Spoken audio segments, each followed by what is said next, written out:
What if you could slide into 1,000 different worlds where it's the same year and you're the same person, but everything else is different? And what if you can't find your way home?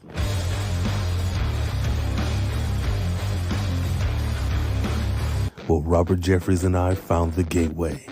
Now the problem is finding a way back home. This is Stumbling Through the Multiverse, a Sliders recap with Rain Coleman and Robert Jeffries II.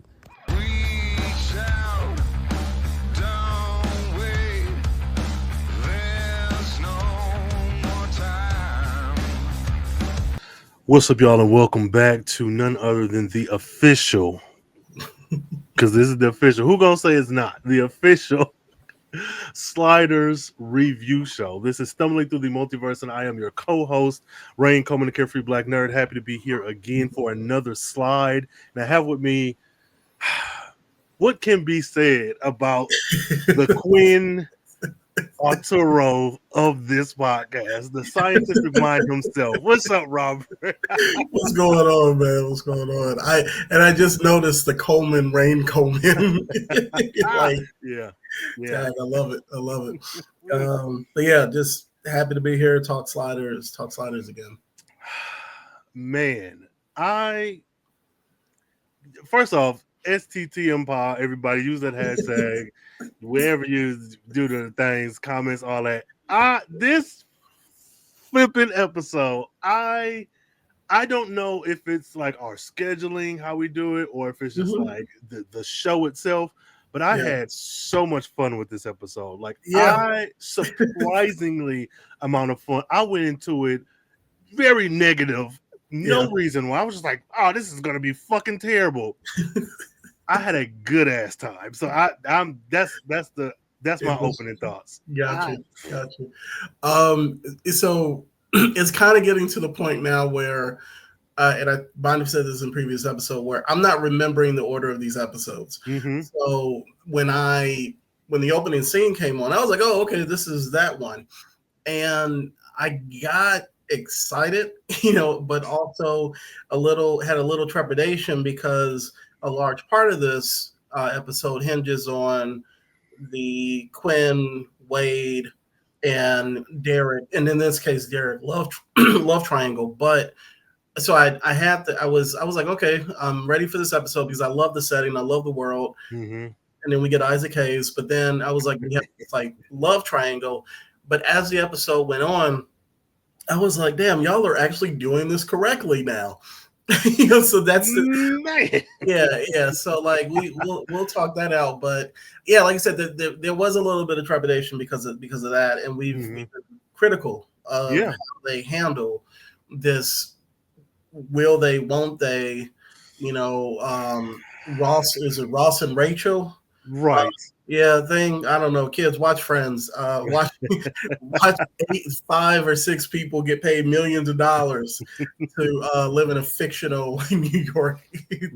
A sliders world of New York, because that's definitely what that's the sliders world. So those are initial thoughts, but I was gonna say before we jump into that, you want me to do not even house cleaning. So first off, I'm gonna say just a general thank you to everybody who has been watching and supporting the podcast. Like we appreciate y'all for watching and sharing and just all the good stuff. So that, and if you're a Sliders fan, if you're not a Sliders fan, we hope you're appreciating the recaps that we're doing. But I wanted to give a special shout out to, we only know the username, Creature of Darkness 3365. I love the username. I love the name, but like he has left a few comments on a few of our videos or a few of the recaps, and there's this appreciation of what we're doing. So it's like it was really.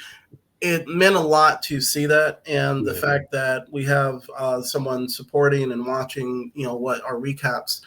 So wanted to say thank you, and we definitely see you, man. So we appreciate that. Any words for Creature of Darkness? Yes. First of all, shout out to you. Also, this is definitely someone of a certain age because, like, every other video is like, yeah, I remember this episode, this and Yes, that. yeah. And the what I find so funny about this is there's always this idea with like marketing and with like targeted marketing, like, oh, you have to envision your Yep. perfect client. Oh, well, it's a young girl, 16 to 22, from the suburbs, likes Taylor Swift, likes the color pink. And it's like that Mr. Monsieur Creature is like the target stumbling through the multiverse like person. It's like, someone who is into this, they're maybe of this certain age, they've seen this before, but they can appreciate the discussion. So yeah, shout out to you. That's I don't know. That thank you. Specifically target audience embodied within that one account. Appreciate that, man. Thank you. Yeah, we hope you enjoy the rest of the recaps we got coming. Yes. But also we got some big news. Yes. We are our YouTube in collaboration with blacksci-fi.com, blacksci-fi.com. You can now watch our episodes on this very prestigious Black speculative news website. So if to anybody, if you go to the website, check out the content for blacksci-fi.com, you will see us, posting our episodes, our recaps, pretty much every 2 weeks, I think that's kind of what we're scheduled on. So yeah, every 2 weeks. And the other thing I would suggest is check out all of the awesome content that's on the page. There's news articles, there's op-eds, reviews, basically focusing on the contributions of people of the descent of the African diaspora to the world of speculative fiction. So that could be sci-fi, fantasy, horror, and also the areas of the real world of STEM and STEAM. So, and Rain has done writing for the website. I've done writing for the website. I work there as an editor. But shout out to Maurice Waters, the president and the owner of blacksci-fi.com, who reached out to us and said, yo, we want to get your podcast on the page. And I was like, okay, the show that people always say, that show, so yeah. It's like, I used to watch that after X-Files. And I was like, it wasn't after X-Files, but anyways, but yeah, or maybe it was, I don't know. But thank you to Maurice for allowing us to, or, collaborating with us to, to get this out to Black sci-fi readers and viewers, followers of the page. So thank you. Thanks. Yes. Shout out to you, Maurice. And also, like, I want to reiterate what you said. Once you get onto that site, if we bring you on there, look around. We might be the ticket of admission, but when you get in there, it's other things to consume. So, and I truly feel like if Sliders, for any reason, is a show that you enjoy, even if it's just the recaps, then that definitely is the site for you. So spend some time there, peruse. You might find something you like. I know you're going to find something you like, but you might find some reasons to stay a little bit longer after we didn't kick in the door for you. So thank you so much, Maurice. This is phenomenal. Thank you, man. So you ready to slide into it? Oh Lord, yeah. So y'all, season 2, episode 9. This episode is titled Obsession. Wade meets the man of her dreams only to discover he is obsessed with her. That is better than what's on IMDb. In a world where 10% of the population has psychic abilities, Rembrandt and Professor Arturo are arrested before a crime is committed. And Wade falls for a man who put himself in her dreams. Wade, that's very Minority Report. If I can, for a second, before we get into this, these synopses, whatever, they really, I'm not going to say they piss me off, but it's like, being a writer, writing prose books, writing novels, it's always encouraged that you find your genre and you find your niche. And so you may have a contemporary romance, but maybe it's set in space. But how much space is actually in the book? Is it all romance, and in the third act they have a wedding on the moon, or is it all on Mars, and then at the end they fall in love? And that's what this feels like. It's like this very concise, Wade meets the man of her dreams, blah blah whatever. But then it's like, there's an intergalactic war, and then the king dies, and his daughter was shipped off to Mars. And after she got to Mars, Wade fell in love with this one guy. So, right, like yours is better than because this one, like it takes. Anyways, we're gonna get into it, but yeah, y'all need to do better. Like, yeah, please try. So, you ready to jump into it? I'm ready. I'm ready. Okay. So we start off. It was all a dream. So it starts off with the dream with a couple riding on horseback through the woods, and they're laughing and having a good time. And it looks like something out of like Bridgerton or something. And then as we get closer, we see that it's Wade. And I just put some random dude in bad wigs.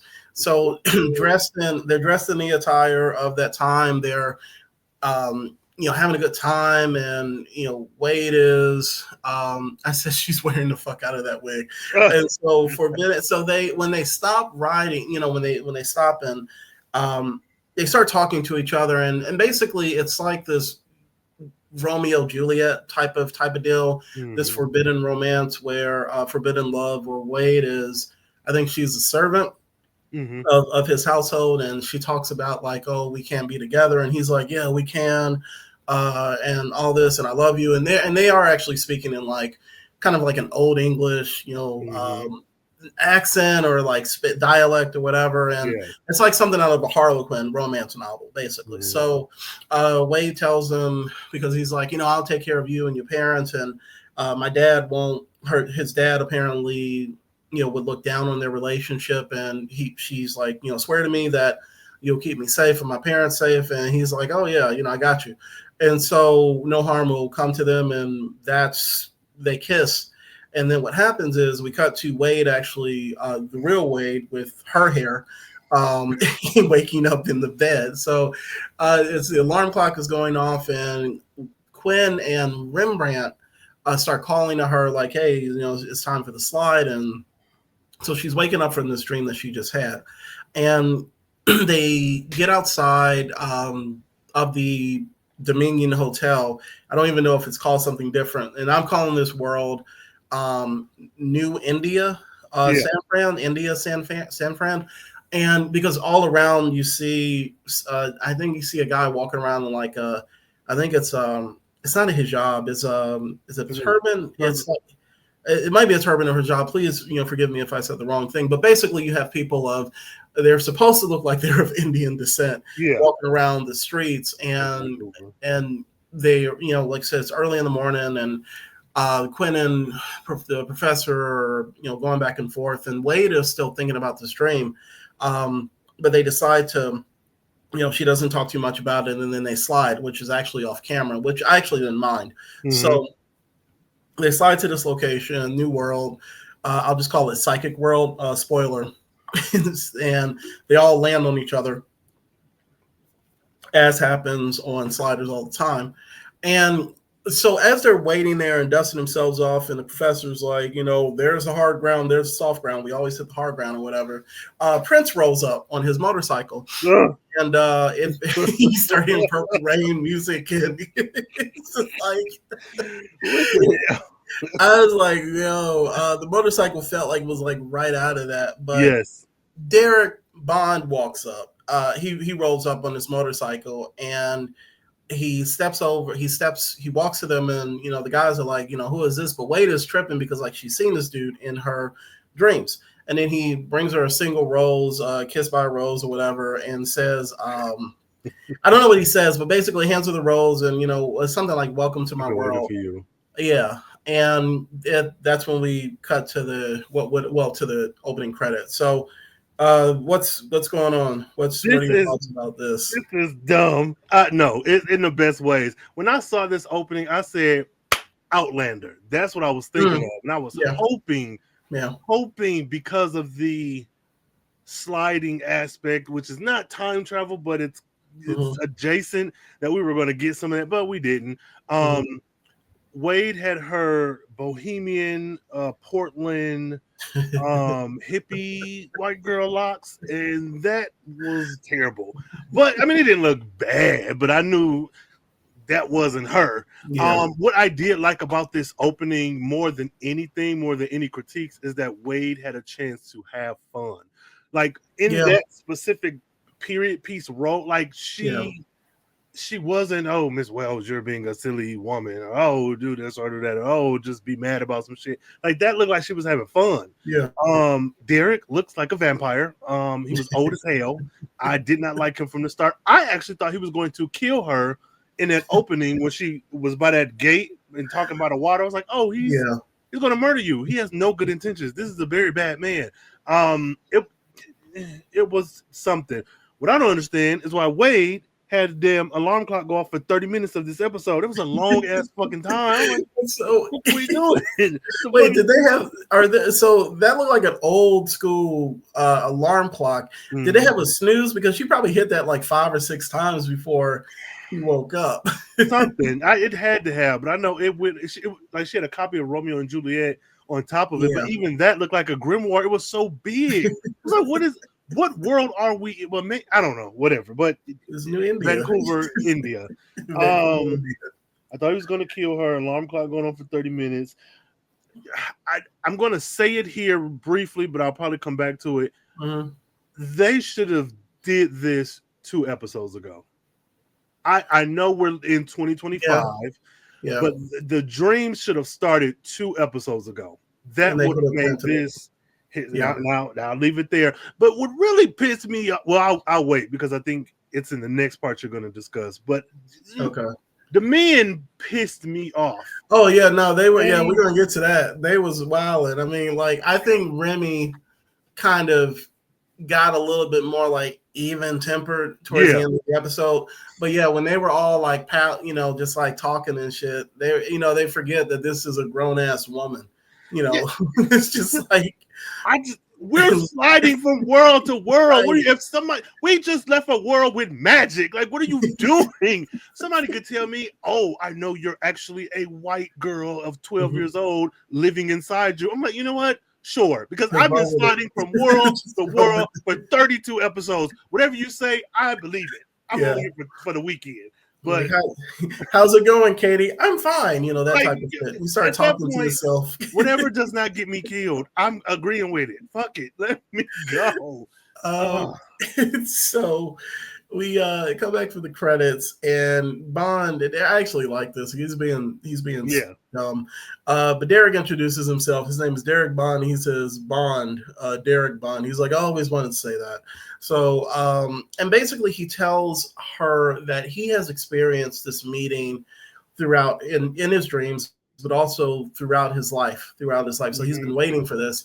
And he explains to her that their dreams, the dream that she had and the dreams that he's had is a past life, that they're both, they both are from, or that, they had, on his world, which was interesting to me because I was just like, so are you dreaming about, I guess he was dreaming about that Wade, or could he have been dreaming about this world's Wade? That was one thing. I was like, did you not seek out this world's Wade? But I guess because his dreams were like, nah, that's fake Wade. This is real Wade.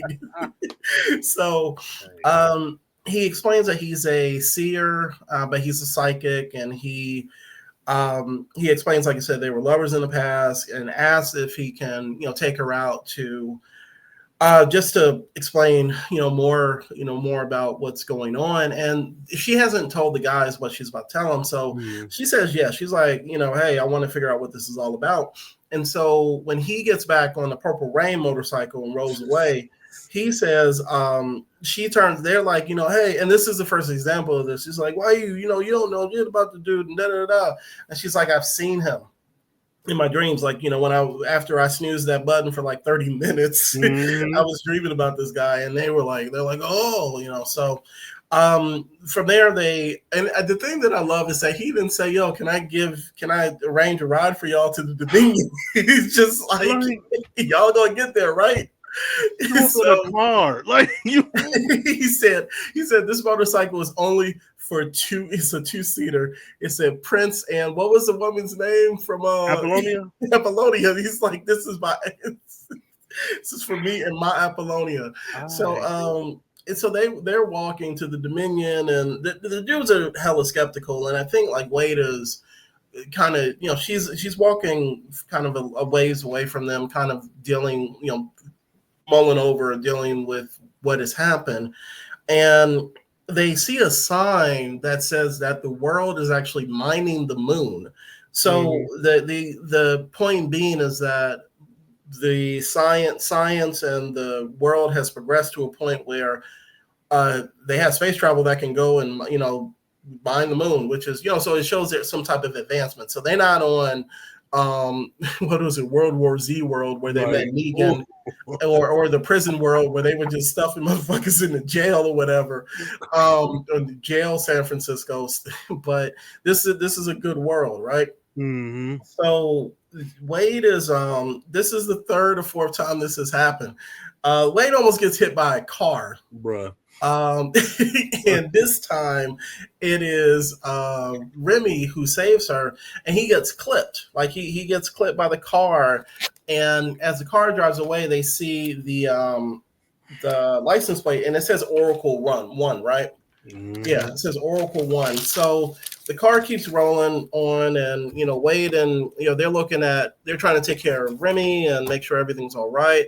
And so they show the driver in the car, and I don't know, I can't remember what the driver says, but you see him, and then you see the person that he's driving, and it's Isaac Hayes.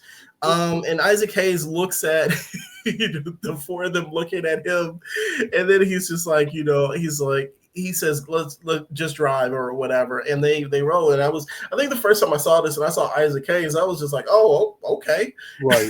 that's a casting choice. So, and because I know he acted when he was alive. So that I kind of like it, like it's it's a weird casting, but I like the fact that they were like, let's get a black actor, to be in this sci-fi thing. So, so because Remy is hurt, they go to the hospital.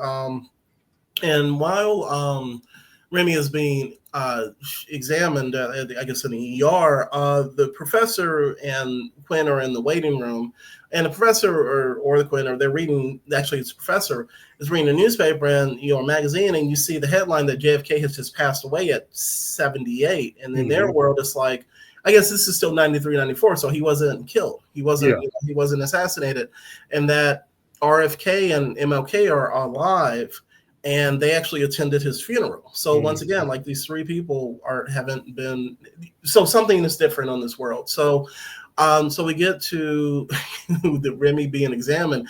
And Remy is just like, he's not flirting, but he's just looking at this woman and I think her name is Dominique. Dominique, yes. Yeah, Dominique, and he's just like, hey, and then like Wade looks at him.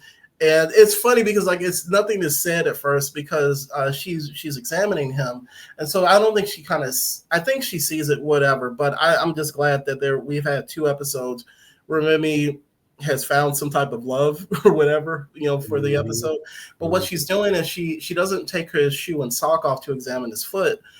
She starts kind of like it looks as if she's massaging it, but she's like examining his shoe, and her eyes are closed. And Wade goes over. And this is one of those things of like, when in Rome, just let it go, right?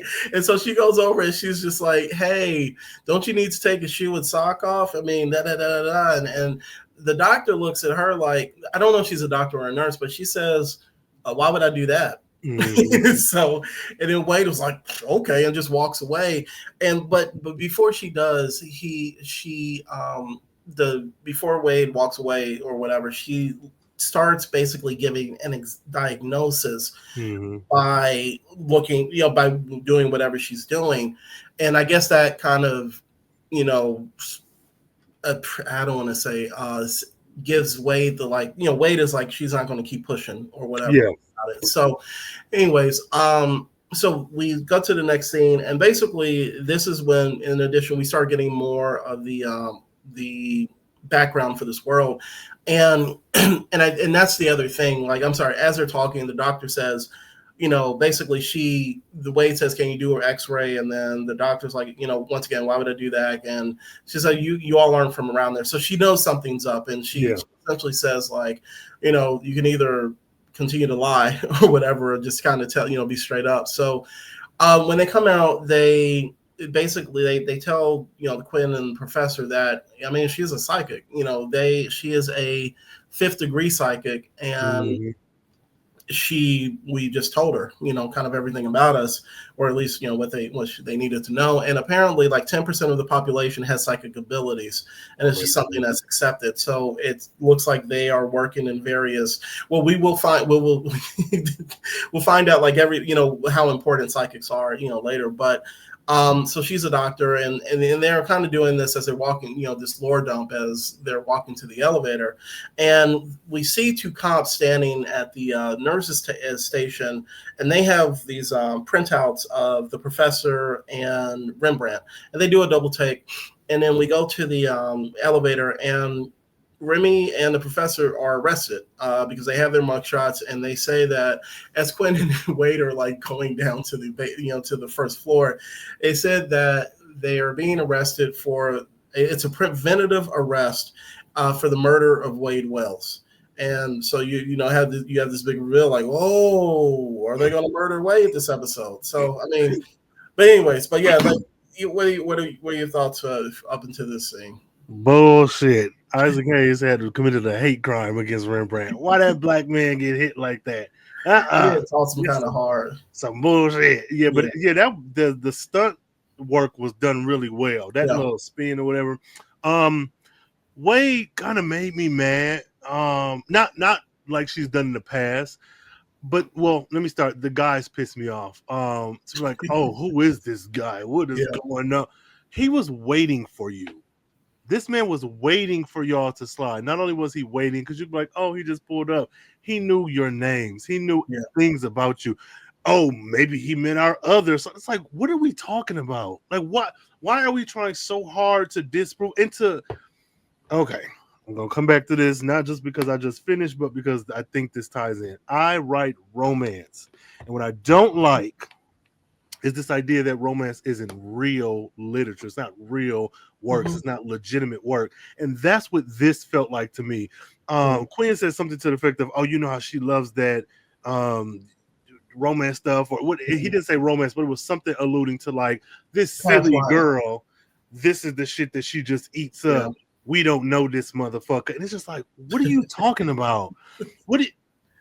You created a machine that has us moving from world to world, and your biggest gripe is that this girl has possibly a past relationship with this random man. That's what you, and it's all, oh, she just read those romance novels and them fairy tales. Sure, motherfucker, but you've been off sucking face with so many other women. You've created a son that you don't know anything, you'll never meet. Half of them dead. You've been killing people. You are a murderer. I was just like, why are they acting like she is just this silly, brainless 12-year-old girl who can't do anything for herself? When my issues with Wade standing and notwithstanding, she's been holding her own for quite some time. Wade is not so that really is, I think, the biggest issue I have with this episode is the way that they're treating her as if she's not a human with autonomy. Like this. Oh my god. So I don't know. Whatever. I will get back to it. You're fine. You're fine. It just really pissed me off because my man, I don't even like Wade like that, and y'all making me really like ride for her because she does some stupid shit. But like I get behind her on this because one, I don't expect you to wake up and be like, hey y'all, I had this dream. Here's the details. But I'm also like, he's giving you something that you've never gotten on any of these worlds. There's not one single world you've ever been to where you've had this experience. And to try to write it off because it's happening to her, if it was the other way around, it was some beautiful blonde lady waiting for Quinn, you wouldn't have had this response. You rushed into battle on fucking Walking Dead world with the Negan to save this lady and put us all in jeopardy. But that really, I think, pissed me off more than I realized. Because by the end of the episode, I was still mad about it. Like, what?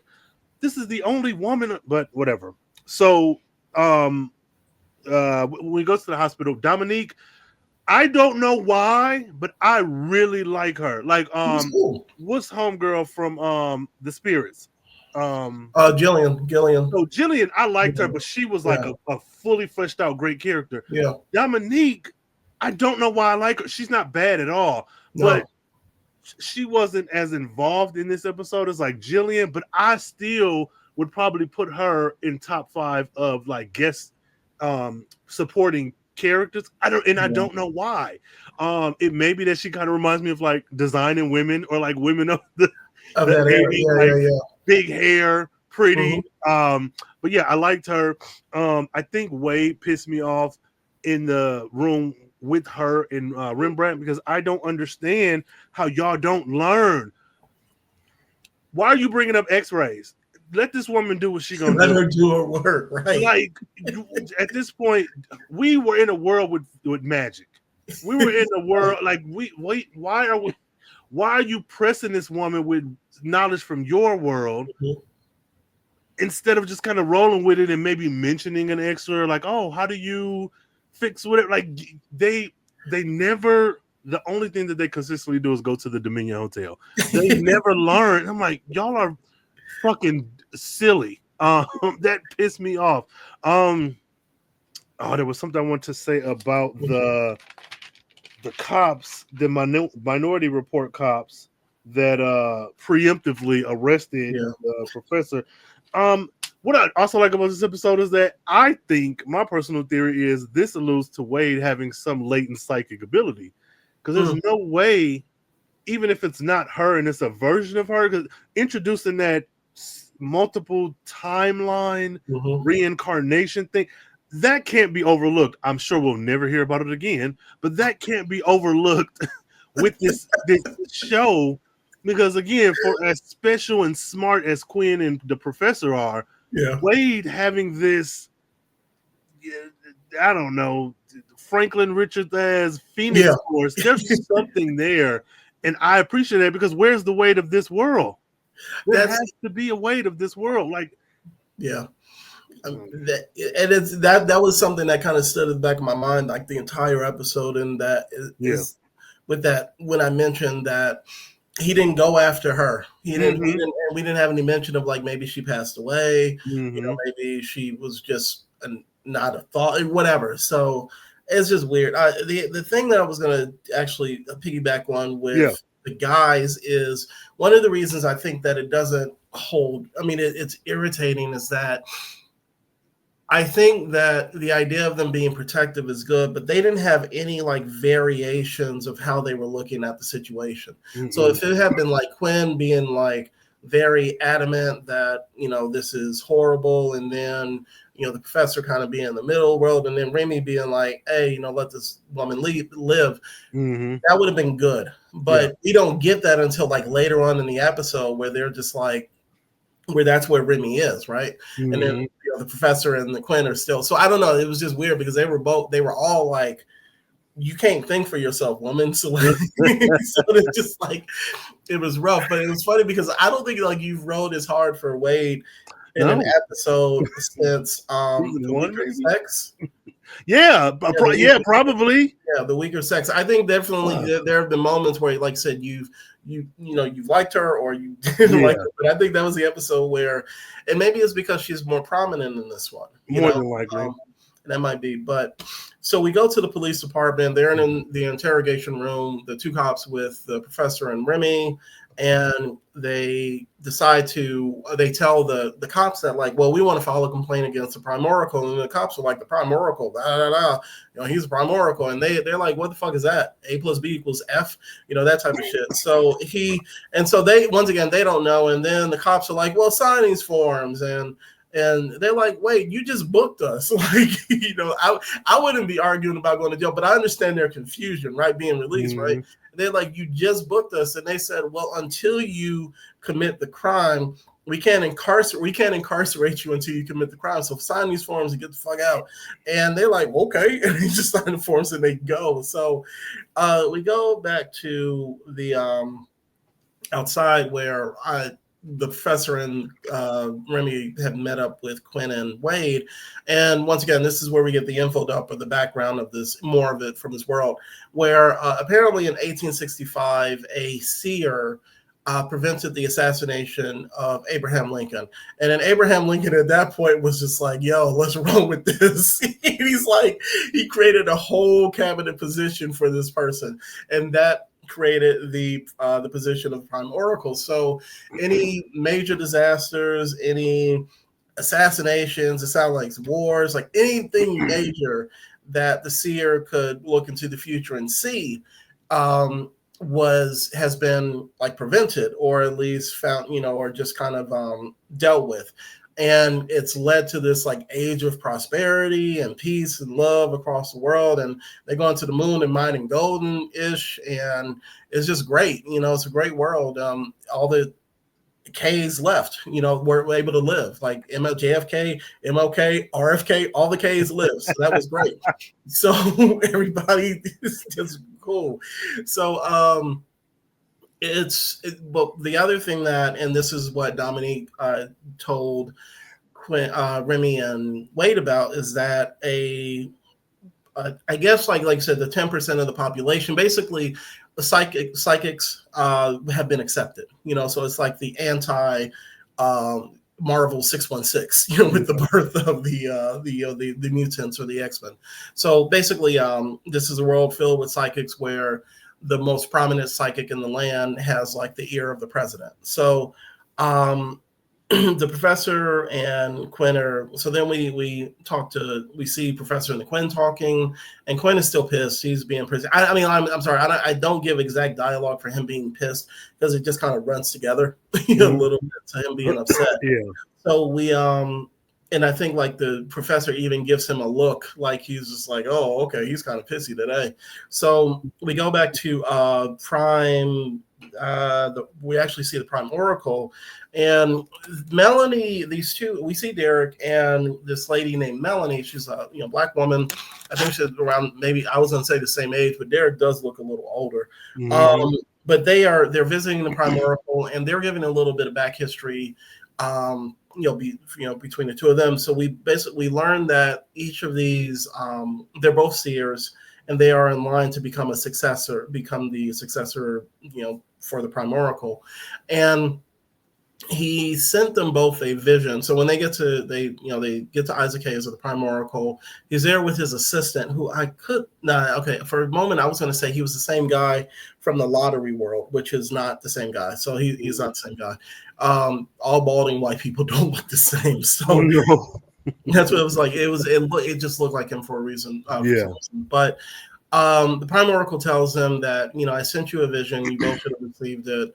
That today is, I'm going to die tomorrow. And he talks about recruiting them when they were young. And once again, we're getting more of the backstory. And, like I said, they're next in line. So he tells both of them, hey, tell me why you should be the Prime Oracle. And Melanie stands up and she basically says that even though Derek has the power, and she admits that, she's like, he's more powerful. He doesn't have the discipline. He doesn't have somebody, he doesn't have direction. He doesn't have empathy, and which is all like, as she's saying this, I'm like, okay, so this is kind of building a portrait of a person who is not, it's probably not the right guy for Wade, right? Well, the sister called it. But as in real life, guess what? They apparently don't listen to her because, because the Prime Oracle was like, let's go with Derek stands up and says, I'm powerful. Let's get it, yo. And I don't remember exactly what his speech is, but then, the Prime Oracle decides to go with Derek. So that's that. So that's the big thing. He knows he's going to die. He chooses Derek, and he believes that's what he mentioned. He believes that Wade will make him a great Prime Oracle. And I'm like, okay. So we go back to the hospital. And that was the other thing I forgot to mention, is that Dominique decided, she offered to take Wade to get a dress, for her date. And so they're leaving the hospital, and Dominique is just like, hey, is there somebody back on Earth Prime that Remy's, and then Wade's like, no, get it, girl. Get it. But no, then she, Dominique goes and, she's talking to Remy, and I think that's all that happens there. And then we see them at the store walking out, out front of the store, and there's this red dress in the display. And Dominique actually says, "Oh yeah, the psychic retailer knows exactly what you want, right?" And so it turns out that it's that red dress. But the thing that I do like about this little scene is that Wade mentions the lottery. And I'm like, did y'all listen to us like from 20 plus years later about stringing, Derek did previous worlds, and this is like, and that's happened more this season than in the first season. So I appreciate that. So we go back to the hotel. I'm just gonna go through these because they literally were like, they go to the hotel. Quinn is just being an ass, like, Wade says, "Hey, do you like this dress?" He's like, "Whatever, it's red," and and everybody's being more complimentary than her. And so then Derek shows up, and Quinn rolls his eyes, but then like Wade says, "Don't stay up," and Quinn's like, "Damn, I missed out on that." And so she looks nice, and she's going to the restaurant, going on a date. So we get to the restaurant. They have Derek has basically bought out the place. There's nobody there except the waiters. Derek and Wade are alone. They're talking about the promotion. He's mentioning that I'm very important or whatever. That was the other thing that kind of got me, was that he's like, I'm an important person now. I'm going to be taking over this role. And Wade apparently hadn't had the whole dream. This is a revelation. Derek is like, "So you haven't finished your dream?" And Wade is like, "No, I woke up before I had a chance to." And he's like, "Okay, that's he calls it a blind spot. He didn't see this happening." But as he's reacting to that, Wade is like, "Are you okay?" And he says the Prime Oracle has died. So he basically he senses his death, or he knows that the moment that actually it happens. So he is now the Prime Oracle. So any thoughts about these two scenes? I have a lot of fucking thoughts. Okay. Now, if you follow the series of events, Abraham Lincoln was in Sabanur and Isaac Hayes is Professor X. So I knew you was going to call him Professor X, but I didn't see the apocalypse. Look, Lincoln said slavery was okay, but let me tell you what's not okay. I was almost murdered. So let's now open an entire X-Force branch early. But then what pissed me off is Quinn said something to the effect of, one little one little idea, and now you made a whole I don't know, like branch of government behind it. Yeah. I'm like, that's America. What are you talking about? Right. Like that would, like, even in 93, 96, that was America. Like, what are you talking about? My whole thing, and I didn't give it too much energy, was like, but how do you know if these people are lying? Because I was thinking, like, okay, you're gonna say Martin Luther King's gonna be assassinated. Okay, you can say that, but you have to then show me something immediate, like, oh, your mom's going to trip down the steps or something, so that I can believe you. Because, like, okay, how do I know? I'm giving you all this money in this position. You could just be making shit up, like, But I didn't let that linger too long. I was like, I don't know, this is suspicious. I like, again, this world I like because it's essentially an X gene that 10% of the population has. I like the handling of it. Because, yes, what do you do in a world where 10% of people have a psychic ability in a varying degrees? What pissed me off is if we get to, before I say what pissed me off, Melanie and Derek as siblings, or raised as siblings, I was under the impression that Melanie and Isaac Hayes were also experiencing these different lives, and they were his family back in the ye old Outlander time. Maybe not, because we never saw his family from that part of the dream.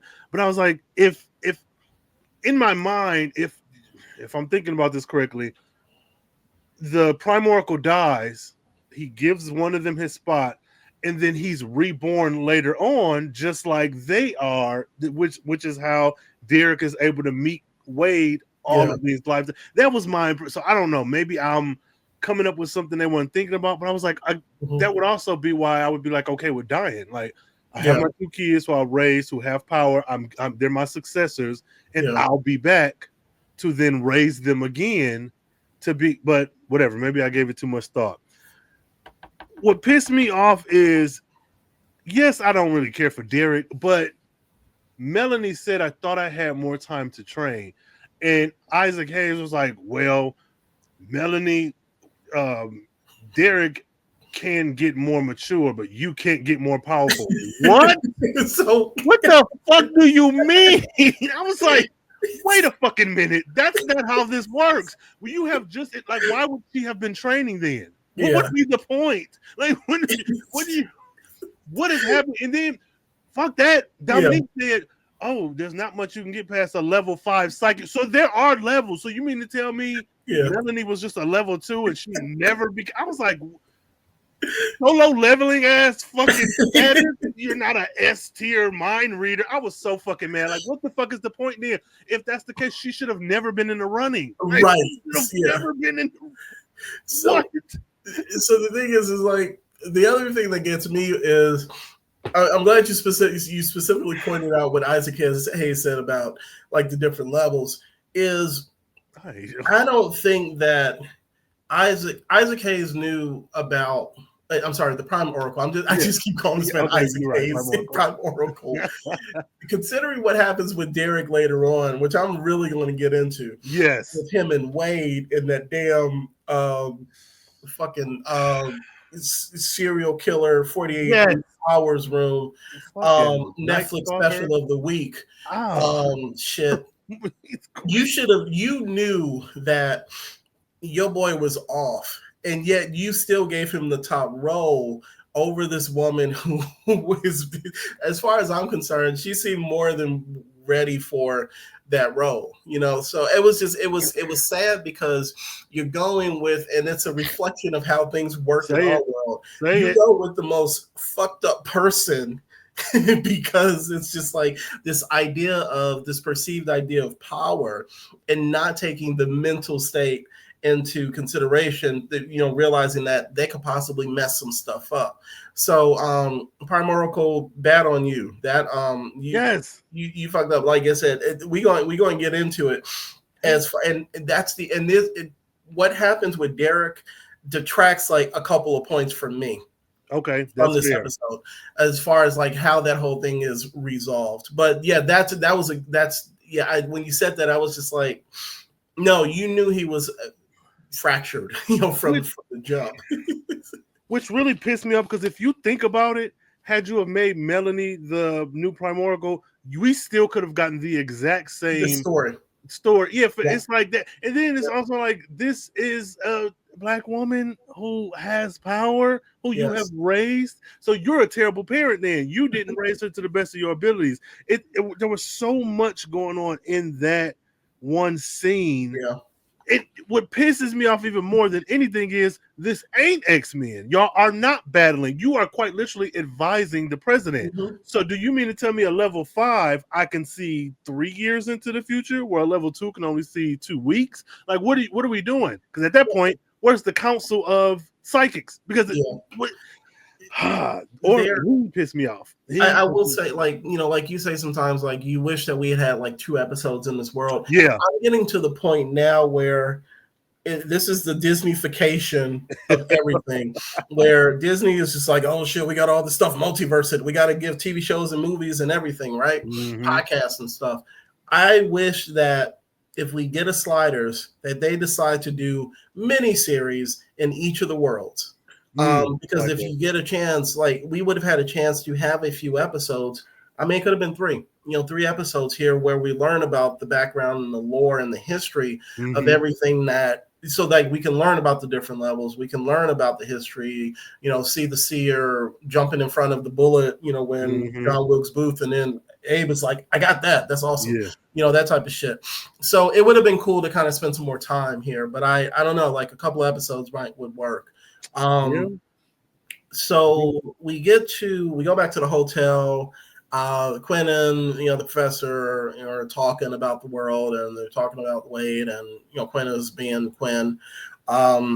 they're breaking down kind of what's happening, and Wade shows up. Actually, no, they get the news on the TV that the Prime Oracle has died. So when Wade comes in, still dressed, she tells dress in the dress in. So Wade tells it says, "Hey, do you know what happened, or have you heard what happened, or whatever?" Either way, they tell her, she says she knows about the Prime Oracle, but she also says like this also happened, and she shows she's wearing a ring, an engagement ring from Derek. So anyway, so they go to the commercial or whatever, come back, and we go back to the dream, and so there's a messenger. There's a lady on a horse, and she rides and meets up with Wade's character, which I cannot remember from this episode, like what her name is in the dream.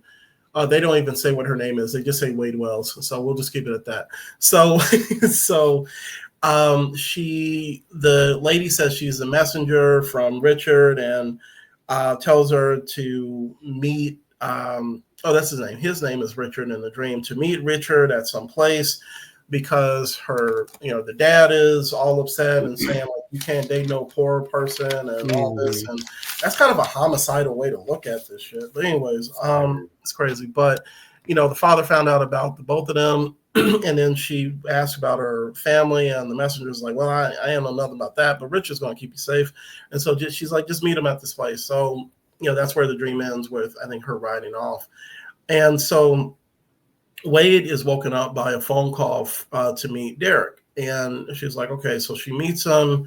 She decides we got to the scene where the guys are talking about Wade's proposal. And Remy had been out on a date, so this is the first time he's getting the information. And so when Wade comes out, she's like, yeah, I got a call from Derek. And she's like, I'm going to go see him. And Quinn is just like, you're not going to go see him. You're not going to marry him. And she's like, I just want to go tell him, face to face that, I'm going to turn him down. Right. I don't know. Respectable thing. It is what it is. But that's when, Quinn is just like, no, you're not going. And Wade is just like, I'm a grown ass woman. And then she leaves. And then like Quinn says to the professor, and Remy is like, why don't you guys say anything? And the professor says, you said enough for the both of us. So is what it is. We go to Derek's house, which is a nice mansion, actually really, really nice. Wade tells Derek that she can't marry him and says she can't base her future on a past life, that apparently she hasn't even finished a dream for. So Derek, the thing that I noticed about this scene is that his tone changes. He goes from, kind and just a nice guy to, there's kind of an edge to it. So he says, just give it a couple of days, give it some time. And she tells him about the attempted murder. Oh, that's the other thing. So she mentions also like, your dude tried to kill me anyways. And then his response is like something like, oh, hey, the Prime Oracle just did shit to do shit. Like, if it happened like that, then he said maybe he was trying to save you from that black guy. And she was like, the Prime Oracle is black, that. He was like, he's the right type of black. But he's making up excuses, all this bullshit. And then he says, if you have a day and a half to make the decision, so just take that time. And so rather than like leaving the house, she's just like, okay. So we go back to the hotel, and Quinn is once again being an ass, and he's talking to Remy, and Remy is telling him like you have to let her make this decision yourself, because you're basically coming off just as bad as he is. Because they're saying that he is, Derek is manipulating her, and Remy says that's what you're doing. You're essentially doing it. And in my mind, it was like, why wasn't Remy here from jump? Hey. From the first scene. So and then Quinn is like, how do you know? And then Remy says, how do you think I got these? Like, you think the name Crying Man just happens, right? Suggesting that he had a back history, with relationships. And he says it's got to be her call. So I think, let's kind of stop there for a moment. Like, what are your thoughts? Some bullshit. The scene with Derek and Wade on a date felt like there's a scene in Twilight, and I can't remember which movie it was, and Edward is like, "Oh, I can read everybody's mind in here but yours," and it scares me, Bella. And I'm like, "Well, she's 16, so you're 100." But that's what this felt like to me. But I thought that series of events from we're at the diner, we have the conversation. I want you to stay here, and then you haven't finished the dream, and she's like, "Oh, what's the fuck wrong with you?" "Oh, the Primordial died." That to me was like a phenomenal series of events happening back to back like that. But what I want to get into is, first of all, Wade looked great in that dress. That fucking dress, that I hope she took that with her when they quit this show. That was a nice ass dress. I like the dress. The dream kind of made me mad because in my mind, I'm like, Wade, at this point, take some fucking sleeping pills and lay the fuck down. You need to figure out what else is going on. You know, like I'm not waking up unless it's to slide. Don't wake me up. The proposal, that ring was ugly. I only wish, and I know we only have so much time, we could have gotten Remy's date, because I don't think we've seen Remy with the woman for the episode since, which one came last? Was it the Lottery World girl or no, I'm sorry, before her, Weaker Sex, when he like spent all that time with that woman in her. Like, I don't think we got him with the one. We got the lady who pulled up at the Truth Teller World.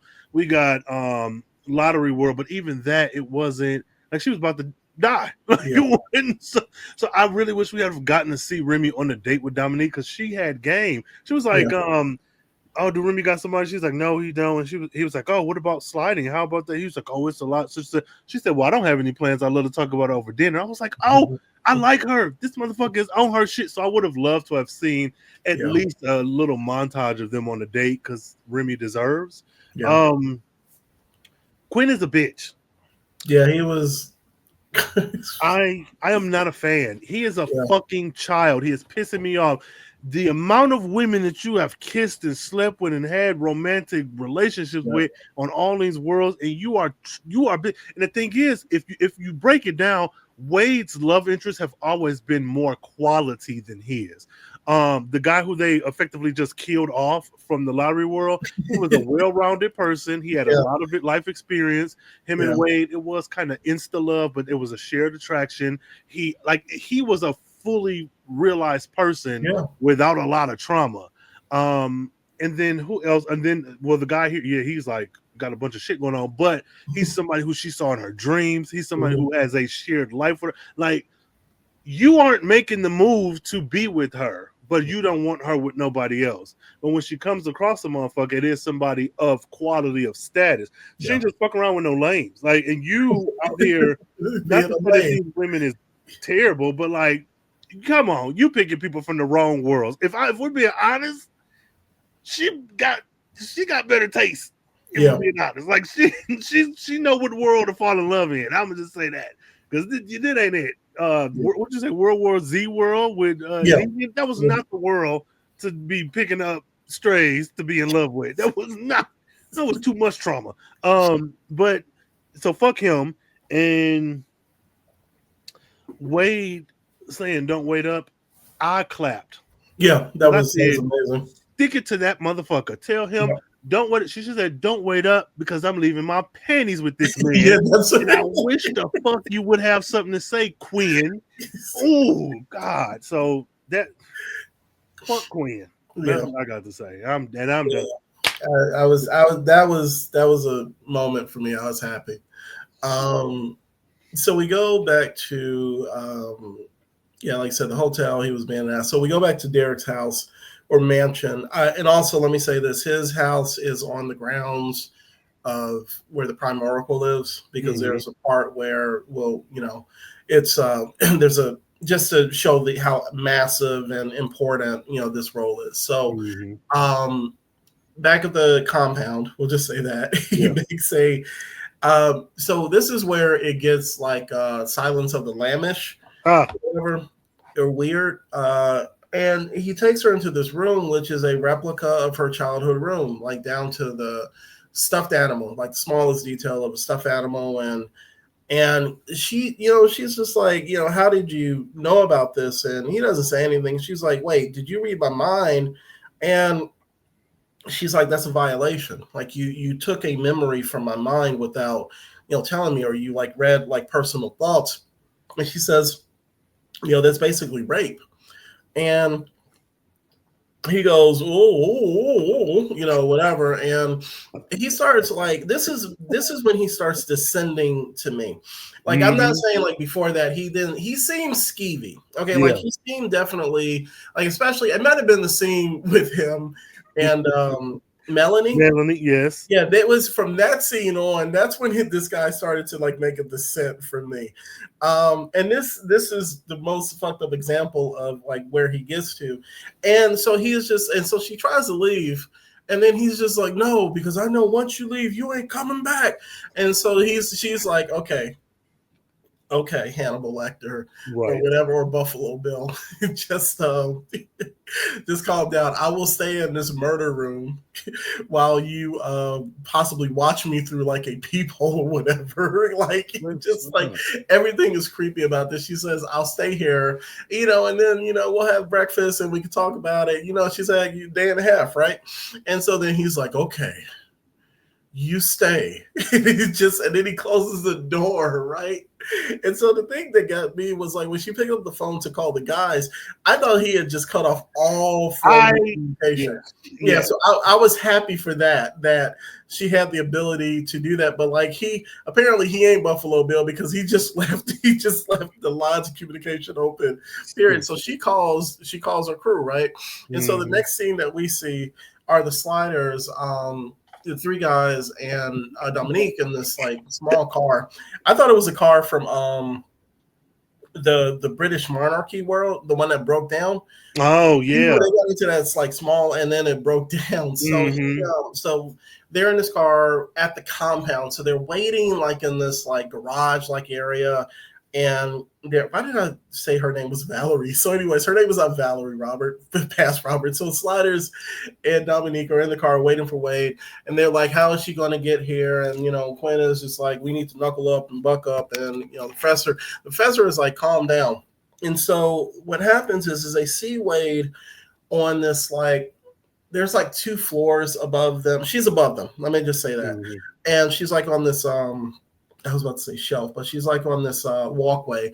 And so the professor gets his Batman grappling hook and twirls it around and tosses it up for her to like attach to the edge of the barrier. And then she just, she rappels down, right? So as soon as Robin rappels down from the top floor, they're trying to get away, and then like a bunch of these cops roll up, and her stalker gets out of the car and says, you didn't think that, whatever. She's, says like, I knew you were going to leave. And then he says, you violated my trust. And I was just like, I hate you so much right now. And he says, you'll never see your friends again, or some shit like that. And so then that's when we go to the next scene. So next scene, I'll go through this. This is the resolution of this dream. So Bridgerton Wade is on a horse, and she's gone to the spot where the messenger had told her to go, and then Wade gets shot. You just see this like rifle pop up, and then she falls off the horse. And the wig stays on. So the wig stays on. Like, they did good with that. And so Richard rolls up, and he says, I didn't know, the messenger was sent by my dad. I would not have sent you to get got. And the Wade is like, oh, I never would have thought you would have killed me, that shit, da da da da. And so so apparently his dad is just an asshole. Like, like, God. In most of these things, they normally pay off the person to leave, or they threaten them. They don't just actively like kill anybody. Yeah. So, and she says that basically be a better man than your dad. Because he says at first, like, I will obtain power so I can, take him down. And she says, don't basically become an asshole. Yeah. Just do live your life, and then she dies. So, and then he yells at the sky, no. And then we cut back to Derek's mansion. So, the suggestion is now that Wade has had this dream. We're like, we didn't. I guess we do get a shot of her waking up from the dream. Mm-hmm. So then we go down. She's at breakfast, and she is like frosty as fuck. Like, she's not talking to him. She is pissed. I think she got like a grapefruit in front of her. I'm like, man, give her some bacon and eggs and some shit. Like, anyway, so I don't know. I was just hungry at that point. So, anyways, the other thing that I love is that it's the same thing in each of these like villainous households or whatever. The staff, they are just used to like these people being murdering just assholes. And the waiter in this is not an exception. Like, he just walks up and hearing this conversation, and he's just like giving breakfast out, and there he's like, this is a normal Tuesday. But Wade is like, Derek says the thing that scares him is that he can't see what happens with Wade.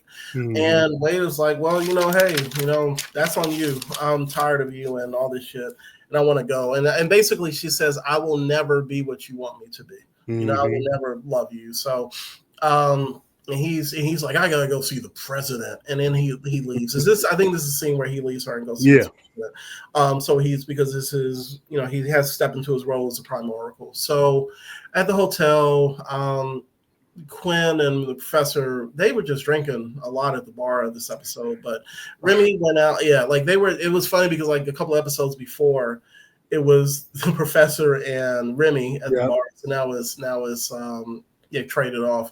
So apparently, Remy comes back with Dominique, and they had gone to see a lawyer to see if there was anything they could do to get Wade freed, and there's nothing they can do. And then they're watching the news coverage of the president coming into town, and then Dominique says that she sees a friend, with the president, who apparently is his press secretary, and he's there's a little bit of Russian going on. Mm-hmm. Emphasis on whatever, I like air quotes around little.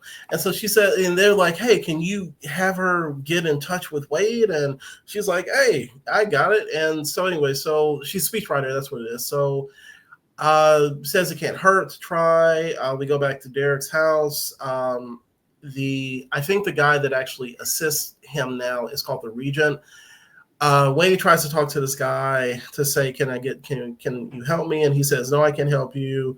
And as he leaves, another assistant shows up. I think it's the prime driver, which is funny because this is a guy he's been in a lot of sci-fi stuff, but also X-Files. Mm-hmm. So can't remember his name, but he gives her a prescription, and she's like, okay, and she just takes it, and there's a note inside. So she reads the note. We don't see what it is. And then we go back to the hotel, and Quinn is, by this time, he's in the room. And one of the things that they said was, Quinn, stay at the hotel, go back to the room in case she calls you. And they decided to, they were going to go out and talk to her friend who's a speechwriter. So Quinn is by himself. Wade calls Quinn, and she is near passing out. You see that she's taking the pills, and she sounds like she's about to die, and you think that she has passed away, so that she's committed, I can't say the word, suicide. Mm-hmm. Yeah. So that's not, I didn't say the S, I said suicide. So I don't know. I've seen TikTok videos where they blur it out. So anyway, we go back to the mansion or the compound. Quinn shows up saying Wade has taken her own life. He gets inside when security lets him in, and Derek is like crying over her body and saying, well, I messed up. I put her in this murder room and she murdered herself. And so Quinn is just like, well, that's what happened. So Wade is, he carries her out. The thing that I do like about this is, it's funny, like, the only thing I like about Quinn is the way he carries Wade. Like, in a couple of scenes, it's like he's very protective of her. So we get Wade is put into an ambulance with the paramedics. Quinn jumps in with her, and he's sad. He's apologizing. We go back to the compound, the Oracle and his regent is like right on his neck. It's like this shot where I don't know if you noticed, like the guy's like breathing on his like literally on his like, and the oracle is like, well, if I made such a huge mistake.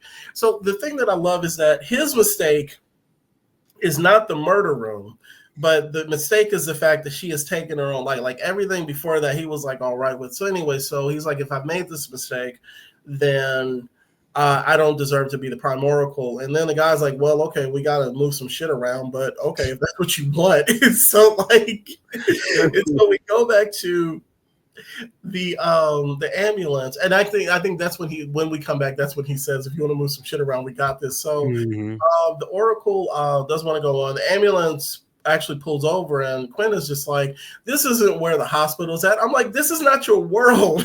This is not your world.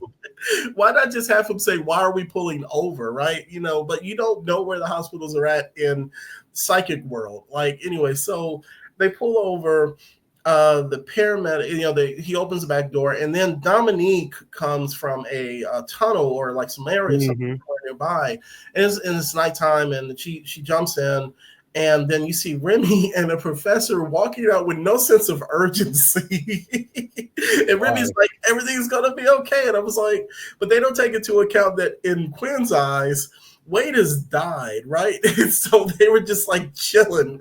So anyways, they explained to him what happened was that they drugged Wade and told Quinn the false story about the speechwriter because they were wondering, they knew that Derek might be able to read his mind or, you know, get the information from him. And they had to make it appear like it was you know, like it was real.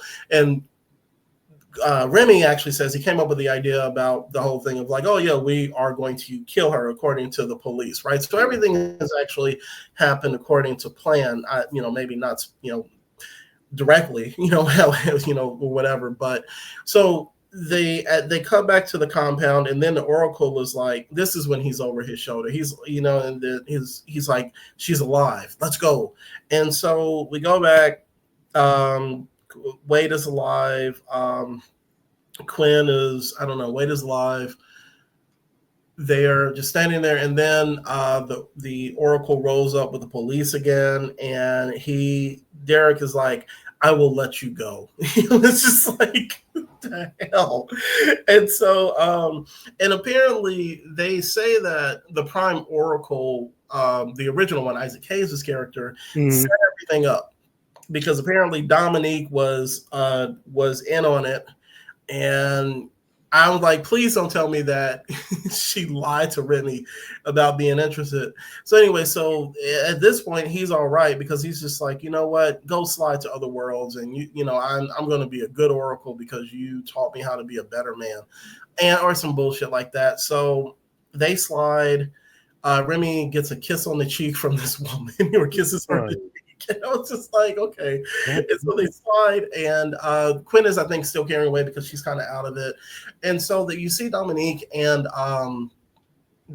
Derek, and they're looking at the tunnel, or the sliding tunnel, and Dominique says, what do you see? And he's like, I see the world they're going to. And that's when the credits pop up. So that's a recap for Obsession. I know it's a lot, so you know, you can. What are your thoughts, man? Some bullshit. I'm going to accept what the show has given me. They have given me absolutely nothing when it comes to Wade. So to be like, oh, this is my childhood room, I get it. I accepted it for what you gave me on the show, but you just showed her parents like a couple episodes ago. Why didn't we see her childhood room there? Like, why, like, these random stand-ins who were like, we didn't even get her sister. She's like, you, my sister is so cool. Like, so I was like, this is, I mean, yeah. So, but it did what it's supposed to do. I'm not mad at it, but I was like, you haven't given us anything about this woman. Nothing. Yeah. I like that she brought up rape, because that, I think, kind of punctuates how sinister that was. He was just in her head, and that she kind of figured it out on her own, and it didn't have to be spelled out for her. I also like it because I think when you think about sexual assault and a sexual assault on a woman by a man, it's not always this man hiding in the shadows. Mm-hmm. It can very well be this intimate partner. When she said that, my mind went to For Color Girls, the Tyler Perry version with the was it a Nina Noki wrote? Oh, I'm saying that now. I'm butchering her name. Her and fuck, what's the light skinned dude? Derwin, not Derwin. What's girlfriend's Maya's Darnell, Okay. the second Darnell. I forget his name on the, but he was somebody who was pursuing this woman. He was dating her. They went out to eat and they ate at her house. And so when she said that, I said that is what this feels like. Mm-hmm. Very scaled down to like these 2 minutes worth of a scene. And I was like, yeah, this is very sinister. He is your lover. He is banking on the history that y'all share, even to the point where he is more invested in it because you are clearly either not the same Wade or you have not experienced the totality of your life yet because you're getting it in increments through Yeah. sleeping and is using that power over you. Not to Mm-hmm. mention his psychic power, which Yeah. is where you are, is with the power that you are using to enact the violence that she related to rape. And I was like, oh, this is, I don't know that that was their full intent, but art is made to be dissected. And that's what I got from it immediately. I was like, shit. I Yeah. wonder what it's like to be a woman and watch this episode. That's something I would really like to know. Like that specific run of 2-3 minutes of this episode, because that I don't think they've ever brought up sexual assault on this show, if I'm not mistaken. No, it's been like violence, like wars and stuff, but I don't recall. Maybe well, Not that no. What not that I good was gonna though. say the San Francisco prison world, but even then they never said, oh, No. somebody was in jail because of like, so that's this really stood out to me. Yeah. So shout out to Wade and the writers for that, especially. Mm-hmm.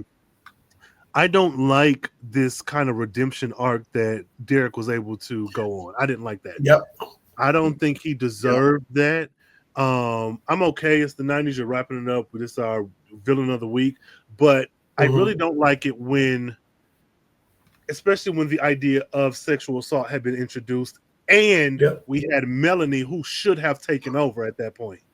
Like in my mind, she was the only other option, just you and her, and we Yep. never got her again. And something that was really odd to me, if I can go backwards a bit, the messenger who went to Wade in the past life, who the fuck was this woman? You could have just made Melanie like that. Let that have been Melanie's character as well. That Or the black Dominique. woman, huh? Or Dominique. Yeah, like yeah, honest. Oh, that would have Yeah. even been better. Yeah, I'm saying, because like, considering the reveal of yeah, her role in all of this, yeah, that could have just been Dominique. yeah, and hired by your daddy once again.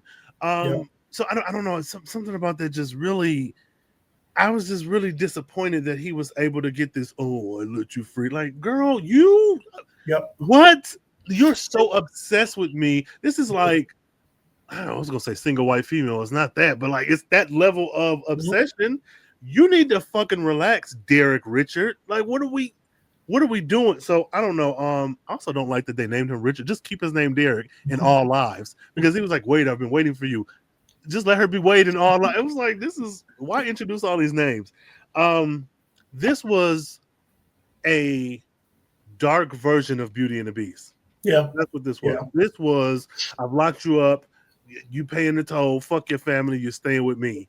And considering the sliding and the that there's a time frame, Mhm. that was even more sinister. Like, this man is evil. You know that if she doesn't make that slide, she's stuck here. And I'm like, Yeah. oh, I'm convinced you're gonna eventually understand that I'm right and fall in love with me. What the fuck do you mean? You are wielding so much power over this woman. We're not Mhm. even talking about the physicality, that you're just bigger and ideally strong. Not ideally. What word am I? Whatever. You're Yeah. statistically stronger than this woman. She's like 5'2", 106 pounds. Like, what are we doing? The whole thing was fucking disgusting. And I know it's a little bit lighter. It's a 90s show. We're getting through it. It's sci-fi. But like, this felt so it felt like a contemporary episode, like a modern day episode, just based off of Wade's interaction with this creepy ass man. Yeah. And yet he's still able to have this power. Oh, I realized that I'm so bad and she's so good, and my father knew it was best. Where are the women? And I would want to know, were there women in the writer's room? And not because I think this is bad, but from where I'm sitting, again, I identify as male. I'm male. I'm not a woman of any race, of any shape, form, or fashion. So there's probably a lot of blind spots that I'm missing. But from where I'm sitting, her friends treated her like a damn child, and then your love interest treated you like you were less than, something to be controlled, and even his father played you as a pawn. Like, there's no, yes, Dominique helped, and I'm glad she got that help from Dominique, but like, everybody was really against Wade this episode in a way that felt, oh, I don't want to go that far. Well, I'm going to say, again, not being a woman, I can only imagine what it feels like to leave the house any given day. Yeah. But when I look at this episode and I see from start to finish, nobody really had her back. And even Dominique, an argument could be made that you have her back because of her connection with Rembrandt. Yeah. Like, even she even said, oh, I had an ulterior motive for getting you that dress. I want to know what's going on with Rembrandt. So, bitch, you ain't even a girl's girl. What are you talking about? But I do like Dominique, though. I want to be very clear. I like her. Dominique cool as fuck. But there's just, I don't know why this episode has hit me so hard when it comes to Wade, but I was truly disgusted. But even more so at the very end, these motherfuckers have been in bar brawls. They've murdered people on Gun World. They were fighting in a courtroom. But you mean to tell me the timer has 2 minutes left and you sitting here just yelling at the Prime Oracle? Whoop his ass. Thank you. Okay, so that was that in my mind before you said that. Whoop his ass. If you wanted to have a redeeming moment for any of them, they should have punched that motherfucker in the face. Jump him. Yeah, like that. This is the episode where, because it ties into, I'm gonna let you. I wanted you to finish what you were saying. So my thing is, because of, and this is something I'm going to have to learn how to accept. The third acts in this are always going to feel rushed. Now, in this case, I could have excused that, but part of the reason I can't is because with Derek specifically, they gave him a fucking redemption arc. And one of the things that you mentioned was when they introduced the idea of grape into this, that sets a tone that where it is not like this romantic, like Harlequin. This is not a Harlequin romance. This becomes something that is darker, that is darker and that's more serious. So when you introduce that, and this is the worst thing outside of killing somebody that he can do, whatever, you cannot have in a final scene where he's just like, you know what?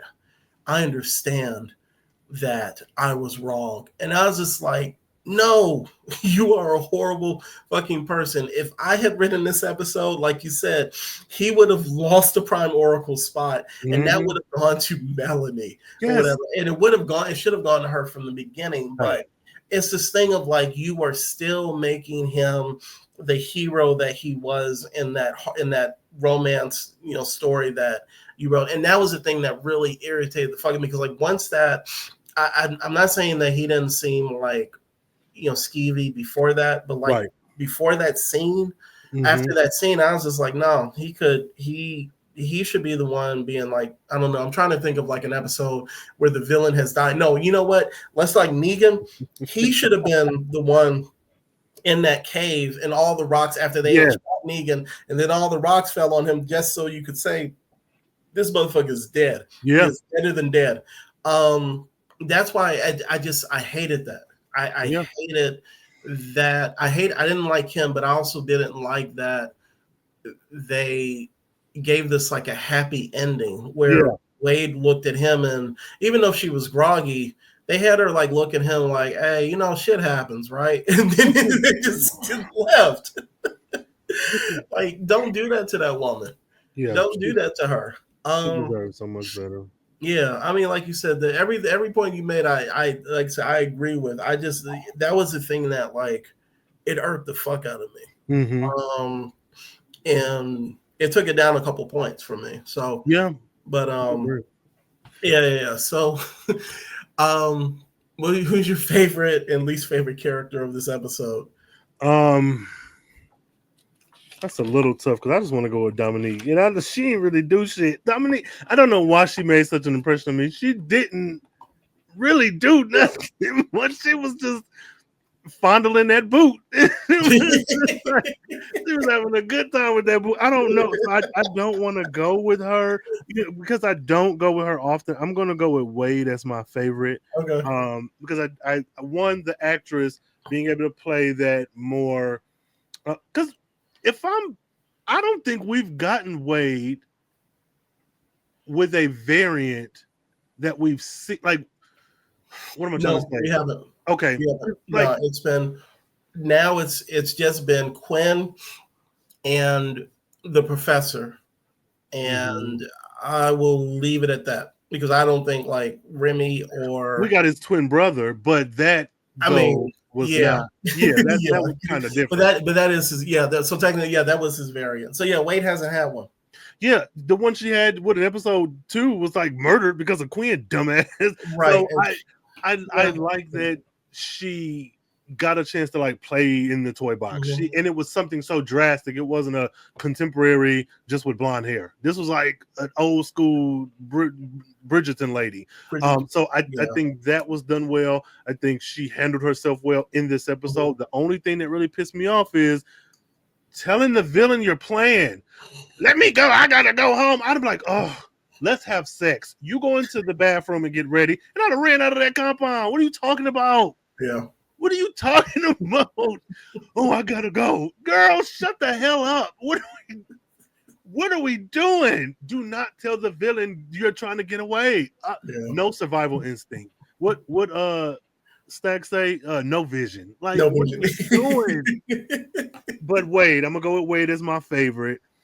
My least favorite is going to be a little difficult because I feel like I'm gonna go with Derek, but like even though the guys made me mad, I think overall that is a symptom of the show's writing and not of the character that's been established so far. Quinn probably made me the most pissed, and I think for me it's his hypocritical bullshit.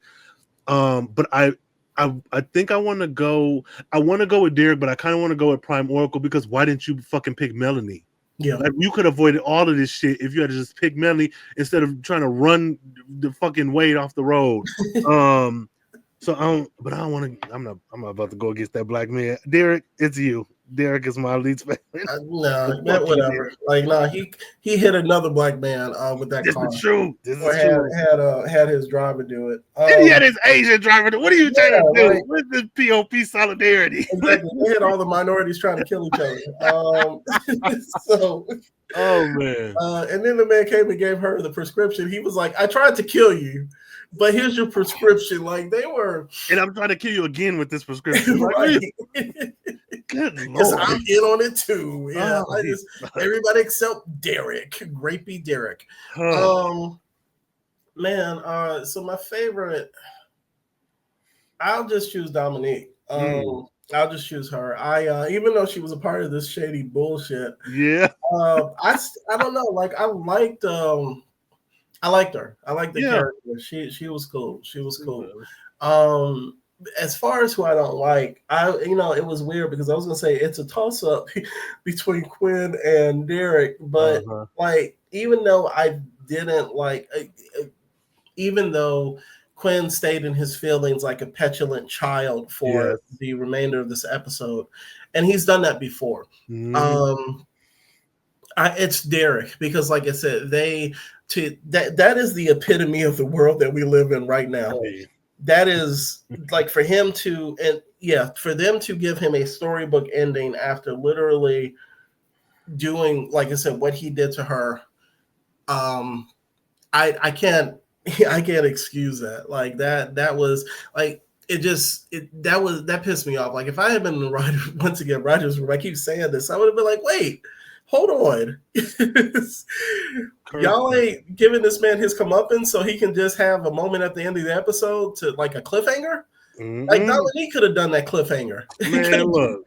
So and then the cliffhanger is possibly not going to pay off because the next episode ain't going to be fucking connected to this episode anyways. At all. You're going to hear one of the sliders say, "Oh, 5 weeks we were on that planet where you were almost held captive. Wade, you remember that?" And then she's like, "I hate y'all."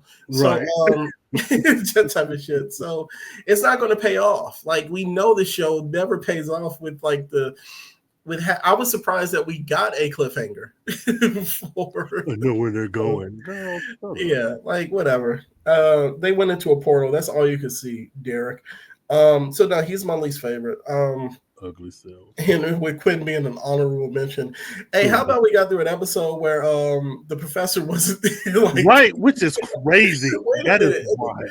And the other thing that I thought of is like, if this is the evil professor, this would have been a moment for him to whoop that man's ass because apparently the professor of that world does not give a damn. Like he will put you in chains in the dirt. Yes, and then steal your ideas and then fight himself so that he can go on the ultimate ride. Right? Which they should have turned to him and said, "You okay, Professor?" He's like, "Oh yeah. This is what I used to do on Earth Prime." And that would have been them thinking like, "No, this ain't our." But that's cool. He whooped his ass, so let's go, right? I hate that. Well, I don't even think that's gonna pay off. Yeah, I ain't saying nothing more about that because I don't want to ruin nothing. But favorite, least favorite moment. Sorry. Favorite, least favorite. I don't know. This episode was so good. My least favorite was not seeing Remy and Dominique on that date. Let me see. My favorite would be that's hard. It would have something to do. Either it's Wade.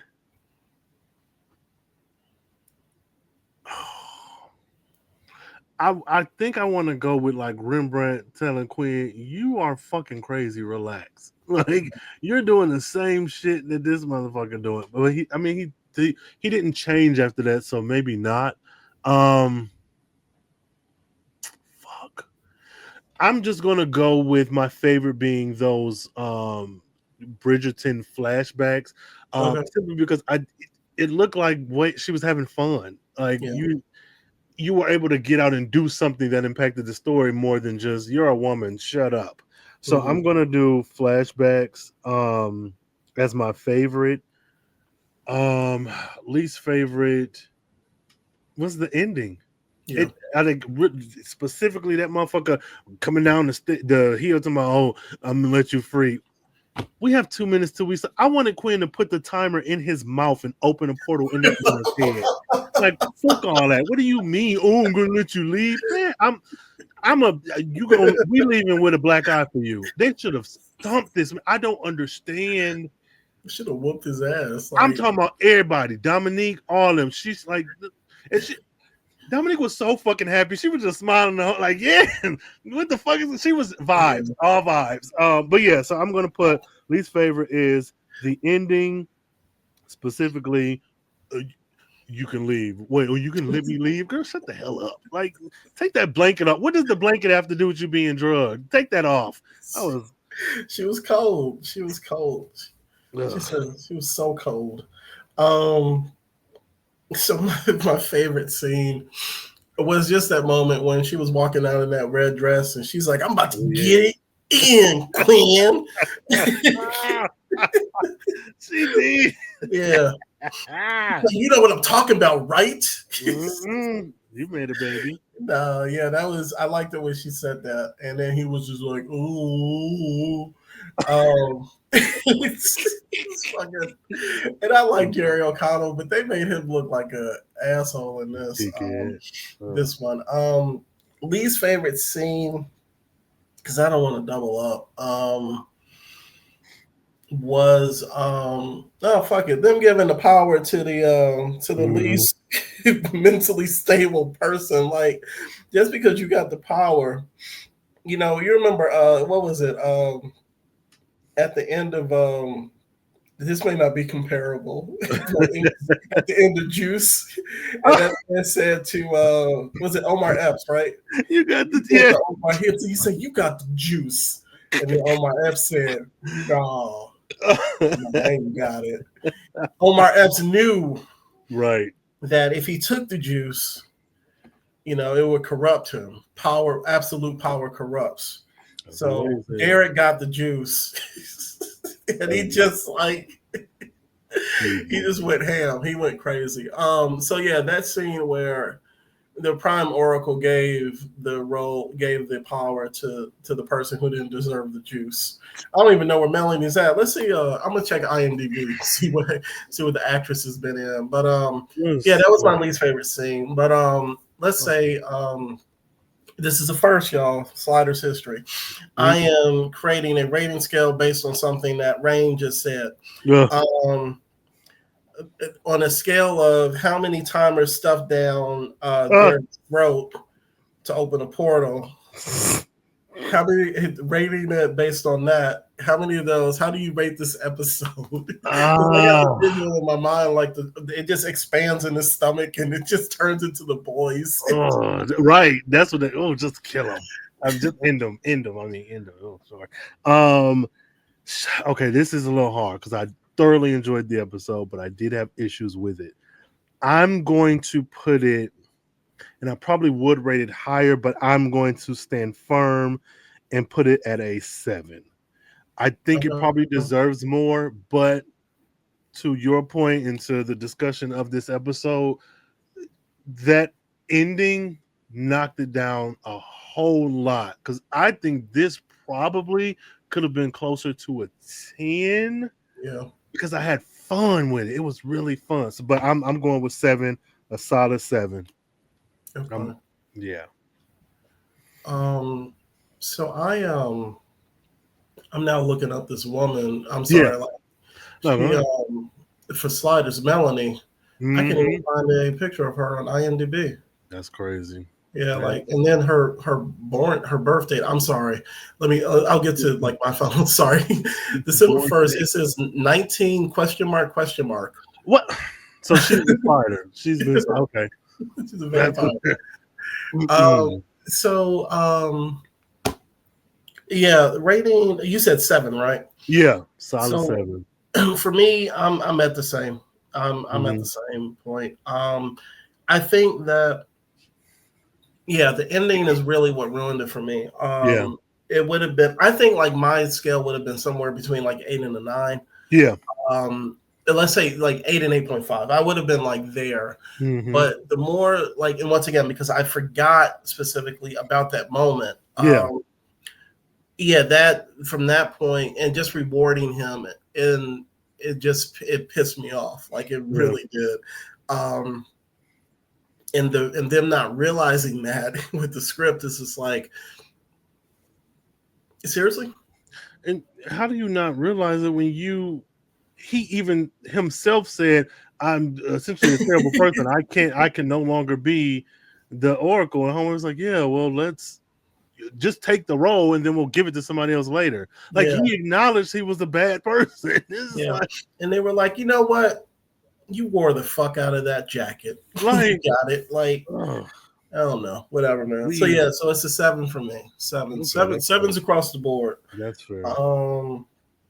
Yeah, so we went down. I think the last 2 episodes have been pretty solid, and now this one. I mean, this one ain't as it ain't as bad as the first episode of the season where we got 4 and 6. God. Yeah, but 7. So yeah, that's it for me as far as the recap. Yeah. Shout out to Melanie, wherever you are. Sis. Right, now I'm concerned. Her name is Sandra P. Grant. Be safe. Yeah, the last thing she did was Girlfriends. Oh, really? Yeah, she was pregnant woman number 1. Well, shout out to her. Yeah, that had to be early 2006 or something. That had to be early. 2004. Yeah, Yep. 2004. Hey, that was a good year. Well, shout out to her. I don't know, and not shout out to Derek, ugly ass. Oh, but that actor, I think he did a really good job with that role. I may hate the character, but he shout out to him for Yeah, giving life to that demon. Um, I found yeah. her. Oh, hey, uh-oh. There you go. Okay, yes, I'll send it to you. But yeah, she's still around. She's on X. So Oh, okay. Well, shout out to you, Sandra. You better get it, girl. So I don't know. That's shit. This has been an interesting episode, man. yeah, I don't know. It was great. It was a great ride. I'll say that. it was A a good. good Yeah, laugh. yeah. It was a good discussion. It was questionable story elements as Mhm. it happened, but yeah, always a good ride recapping these things, and hopefully the next slide will be a better one. I don't I know. hope Like, so. Hell, shit. Well, yeah. Well, I mean, let these people know where to find you when you're not sliding. Hell. best place is Instagram, Robert K. Jeffrey. That's Robert K. Jeffrey. And my website is robertkjeffrey.com, robertkjeffrey.com. Just a heads up for people in the metro Atlanta area, I will be having a signing on June 14th at Urban Pop Comics in Ackworth, Georgia. And I will, it's information's up on my Instagram page. So go there, check it out. I need to update my website. I guess that would be good to do, right? So, but yeah, I'll have a signing, and I have books. I will have books. So Good. Shout out to you. Y'all go to Ackworth. Damn it. Go now. Go now and wait to the 14th.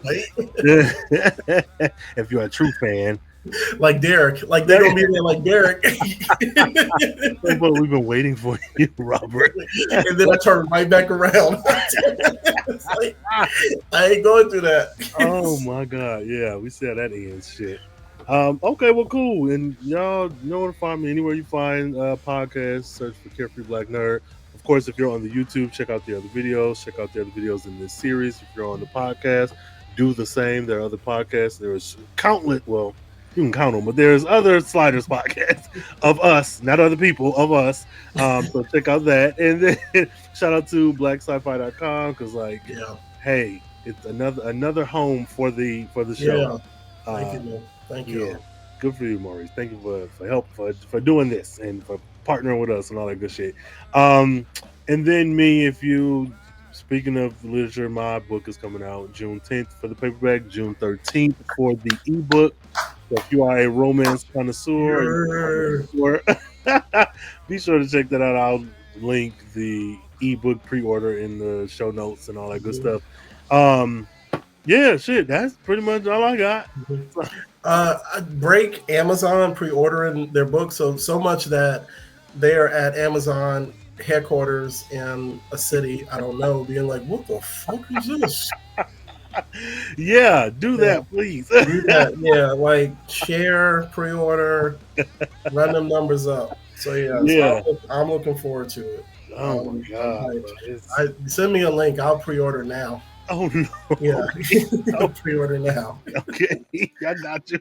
Yeah, it's coming along. Like I said, romance, y'all. 3-book series, romance. But yeah. So, and of course, if you like sci-fi, that book isn't sci-fi, but Robert has some sci-fi.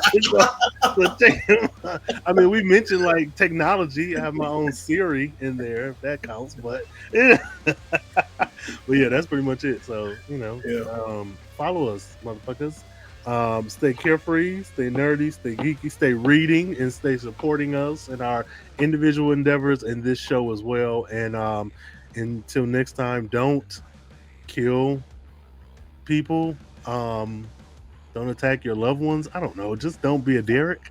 Don't be a Derek. Don't be a Derek. Don't do what Derek would do. Oh my god. Yeah. Bye, y'all. Bye.